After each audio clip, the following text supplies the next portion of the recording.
Более 3500 новых малых и средних предприятий было создано в Коми за прошлый год.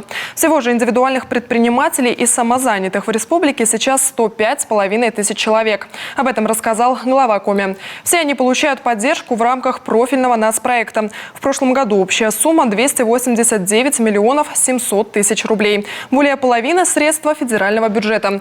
В том числе на субсидии и гранты направлено более 79 миллионов рублей.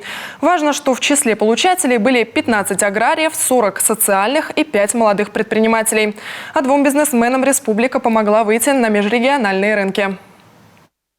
В условиях санкций Республика Коми внедряет дополнительные меры поддержки предпринимателей. Через центр «Мой бизнес» субсидируется до 80% затрат по транспортировке продукции на экспорт, но не более 500 тысяч рублей на одного экспортера. Поддержку получили 5 экспортеров на общую сумму порядка 1,5 миллиона рублей.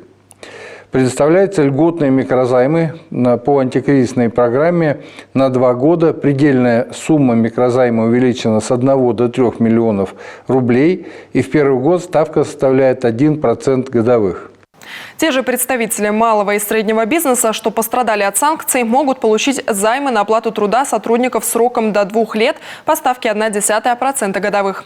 Причем предельная сумма займа увеличена с 1 до 3 миллионов рублей. Как отметил глава Коми, поддержка бизнеса и дополнительное стимулирование их развития – безусловный приоритет для правительства. Эта работа будет продолжена.